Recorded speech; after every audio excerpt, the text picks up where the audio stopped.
Choosing a career path is one of the most important decisions in life.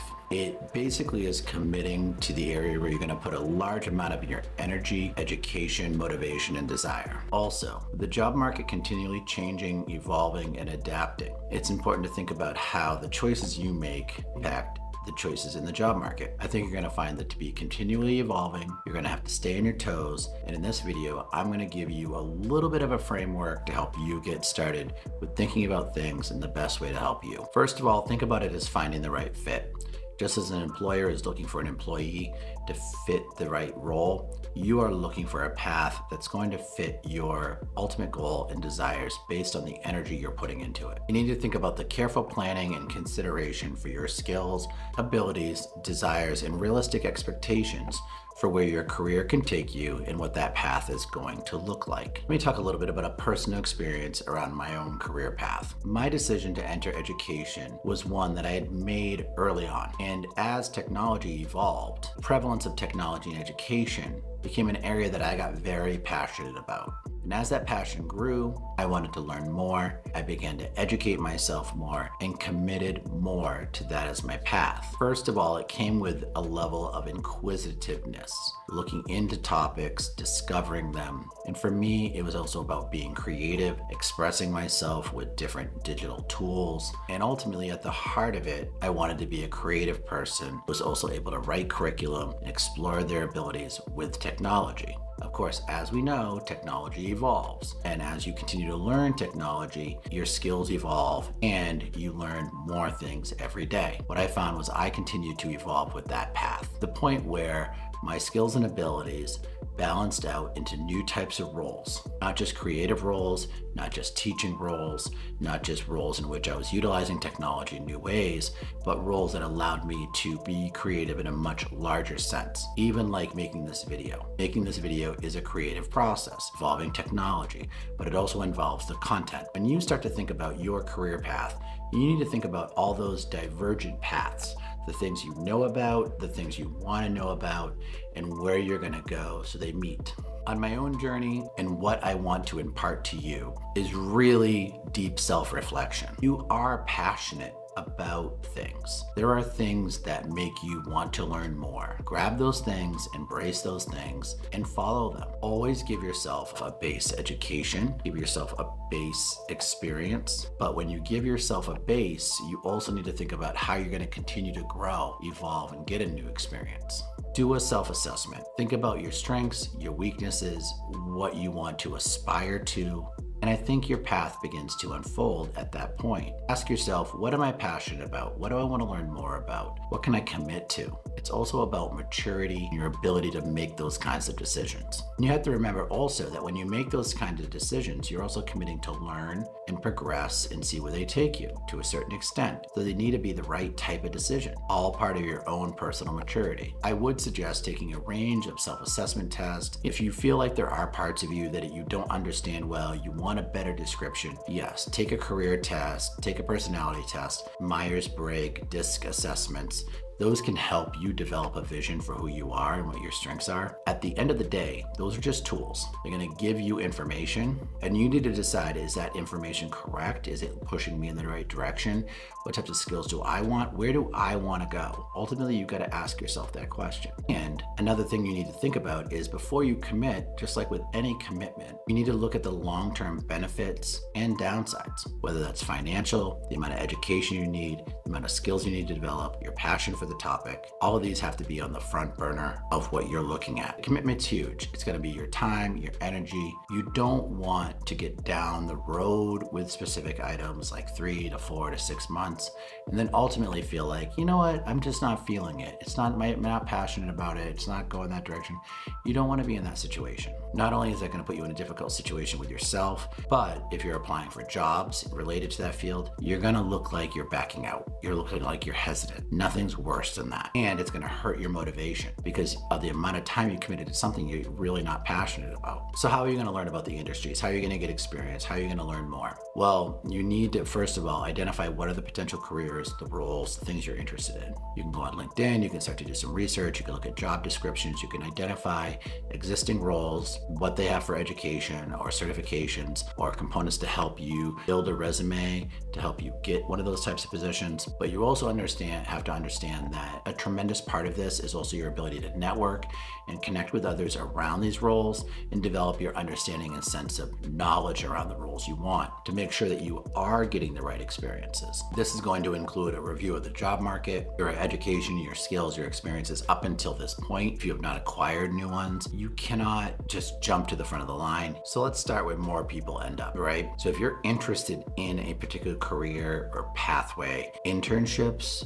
opportunities to visit a business, connect with people who work at a location, referrals from people to be able to connect with mentors in the field. You need to connect with people, develop relationships, and see what can come from this. You need to start connecting with people who are in like-minded ways with you and also those who are leaders in the industry and in the field you want to go into. It's those connections that you are not going to need to nurture over time, ultimately. You be patient with yourself and your ability to identify mentors, develop a relationship is not going to happen overnight. Utilize tools like LinkedIn, apply for jobs, try to get interviews, improve your resume, improve your cover letter, and start developing that personal brand and that digital portfolio to reflect the next step you want to take. That's the level of commitment it takes, all right? So you need to put those pieces together. At this point, it's going to take a lot of research. You're going to want to look into jobs you want. Are there additional qualifications, credentials? What do people who currently have the job or experience you want currently have as a skill set or a credential on their LinkedIn profile or in their resume? How are they writing it? How are they describing it? Do they have a digital portfolio to showcase? You want to develop and build yourself up to have these components. The big step here for some people is going to be education, certification, upskilling, and career development. Let me break this down for you. So you cannot go into certain careers without a bachelor's or master's degree. There are going to be careers that you can go into with just a certification. There are going to be careers that you can get into with just a bachelor's. There is going to be careers that you can get into with just a series of skill sets. Now, the economy is going to challenge this because if there are layoffs or the tremendous amount of people applying for certain types of jobs, it's going to be more competitive. The people with less skills are going to have a harder time finding entry-level positions or even getting hired. You need to think about a long-term strategy that if you need additional education, you're putting that within your personal development plan towards your goal. How many years does it take? What does it include? And scope out that vision. You might have a shorter-term vision with something that requires a certification. With certifications, I definitely suggest that you ask others about the certification and where this certification can take you and into what types of roles so that you can understand and expect the consequences of the certification. With some certifications, you might get an entry-level role and that might be it. It might be the peak of that certification before you need additional education. And some certifications are aligned with entry-level positions, like the CompTIA A+ is for IT entry-level positions. As you begin to do different other types of certifications, whether it's a cloud certification with Amazon, up from the practitioner and other types of certifications beyond initial first series of certifications, cloud architect, and also management positions, you're going to want to expand your skill set. That's in the future. So you need to realize that it's a process, set your goals, and understand what it's going to take. And if it's a competitive job market, you also need to understand that it may take longer than you expect. So there is no need to rush in some circumstances. Just keep that in mind. This is a process, a self-development process, and you're on your own curve. You can meet yourself where you're at. But there are things you need to do in order to connect with the industry you want to be involved in to stay relevant and connected. So identify the level of education, skills, potential certifications, upskilling that you need. When I speak of upskilling is maybe you have a specific skill. What additional skills do you need to acquire? Does it come through a certification? Does it come through additional type of work experience? Does it come through an internship? Does it come through just hands-on experience? Identify those components that you're missing. That's your future. The biggest variable with all of this is your ability to network and have mentors. Networking is a tremendous skill. skill. You will get better at it if you have limited experience with it. You need to try. You need to go out, meet people online through LinkedIn, go to conferences, discuss different topics with a lot of different people, get to know their opinions, get to know their thoughts, get their takes on the industry, also attend webinars, get to know people. What is happening in the industry that's important to your next step? That's how you're going to meet really good mentors. People who get you, understand where you want to go, and are in a position to help you. There are people out there who want to help you. That's an important thing to realize. There are educators who want to help you, coaches who want to help you, like me, and there are people in the industry who want to help you. You need to identify those people, find them. What can they do for you? How can they support you?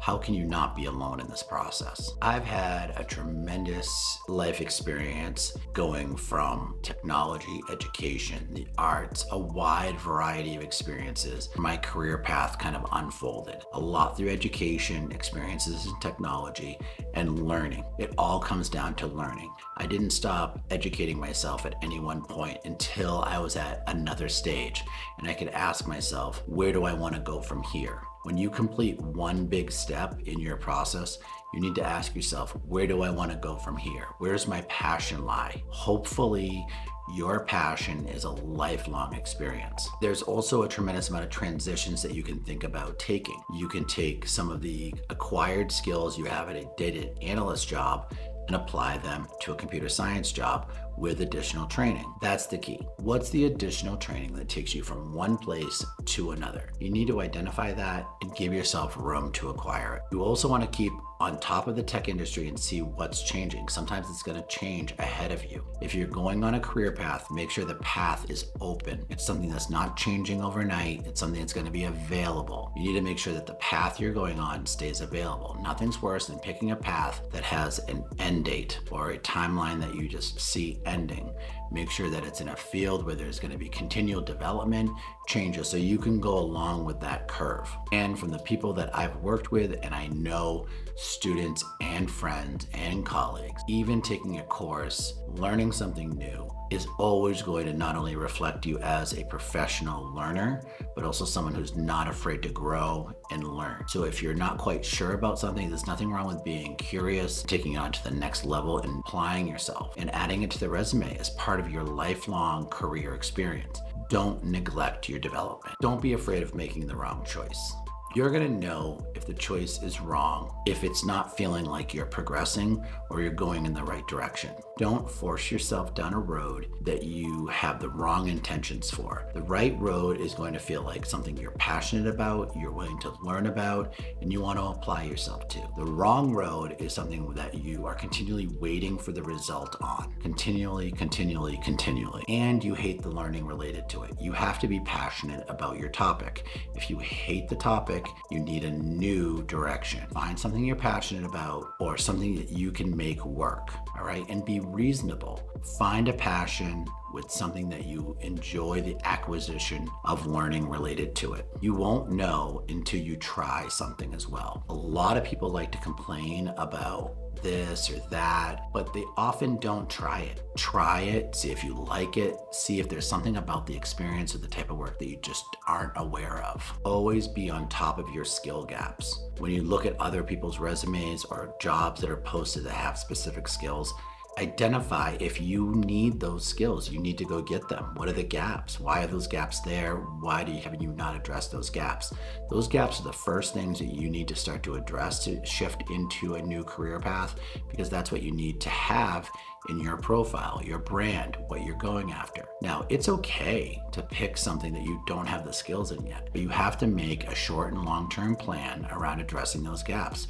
A short-term plan to get yourself up to speed with where you want to go, but a long-term plan that's going to necessarily introduce a new level of education, upskilling, or a skill set into your vocabulary and into your resume so that you can then speak to what you know. And don't forget, there's a wide variety of ways to address the skill gap other than just education. You can contact a mentor, you can try to get an apprenticeship or an internship experience to address gaps. Those gaps could also just be experience gaps. They could be just things that you don't quite know until you're in the context of the work environment. And who knows what you're learning? You might learn so much that you decide, I want to be a freelancer, or I want to be independently employed. I can make money doing these things online. You have tremendous freedom. Also, you need to limit your options. If you have a bunch of different things on the table as options, you need to narrow it down. You need to find something that you're truly passionate about, something to move forward with. You can't pursue everything, all right? And if you have trouble deciding, here's a recommendation. Look at the skills between the options. Which are the ones that you feel most passionate about? Is it a creative skill, a writing skill, a technical skill? What is the thing that you can pick up right away and just start doing that you don't have to think twice about? That's usually the right choice and the one that you feel most passionate about. Try it out, see if it's true. If not, maybe tinker in another area, but give yourself time to evolve. But also put yourself on a timeline so that you're not going back and forth between different options without committing to something really important long term. Start simple with that process and also ask questions. First of all, self-reflect. Where are you at? Where do you want to go? Set those goals in the now and in the future. What's the path look like that's going to get you there? And what are you going to be the most passionate about? How are you going to get there? And are you willing to do the work? You got to ask yourself those big questions. Next, you need to become very good at researching your options. What's going to have the best pay that you're going to be happy with? What's going to require the education and skills that you're going to be willing to acquire? Which skills do you already have? What do you need to add? And what's your strategy for filling your gaps? That's all in the research around taking your next step. And I can't speak highly enough about short and long-term goals. You need to set some goals that are right in front of you, whether it's a certification, a course, additional skills. What do you need? What do you want to go for? Prioritize those skills. Then see how those acquisition of those skills make you feel about your choices. Are you continuing on with the path? Are you looking bigger? And it's okay to set the short term and then also start to vision the long term and see the goalposts in between. All right. And what is going to happen in between? What types of decisions do you need to make in between? Is it about money, lifestyle, choice, passion? You need to think about what's going to be your next step, specifically after you start to complete some of these goals, or if you're not even motivated to start them. These are feelings that help you decide what direction you need to go. And don't be too difficult on yourself. I know that's hard, but it's really important. Don't rush any of this. You have time generally. And if you don't feel like you have time, you need to think about your direction, your anticipated timeline, where do you feel like you're going, and feel like you're making progress according to the goals. If you don't feel like you're making progress, check your goals. Are you being reasonable with how you're going to meet them? Is the timeline too long? Is it too short? Are you not even sure what it is? Double check those pieces. Also, this can be tough for some people. Don't make it just about the money. Sometimes people make it all about the money, the direction. They equate an amount they need to work to get to a certain career because of the money. You will make money if you're doing something you love. All right. And you will continue to learn more about that topic and ways to make money with that topic if it's something you love. I know that's hard to understand, but it's true. That's a passion that I learned from Wayne Dyer. Always spoke about the ability of, if you love something, you're going to learn to make money with it, because it's all about continual learning. So as I spoke about before, there are a couple number of tools and resources that you can use. The Myers-Briggs assessment, a DISC assessment, DICS assessment for leadership and other roles, personality types, just to get a feeling for who you are. If you feel like you're a little self-unaware, what you feel like your interests are, those tools can help. I also suggest just talking to a friend and continually journaling, maybe a daily journal. Start to talk about your goals, start to write down your ideas around what you want, build some momentum around what you're passionate about. Get on LinkedIn, research jobs, look at descriptions, look at people's education, look at their experiences. What are they doing, and how can you get some of those same experiences to help you transcend into those types of roles? The US Bureau of Labor Statistics also has great resources related to types of jobs descriptions. If you need that kind of core view or not sure what your next role might be, it will give you a great wide variety of options and understand that there's a lot of opportunities out there. Always be developing yourself professionally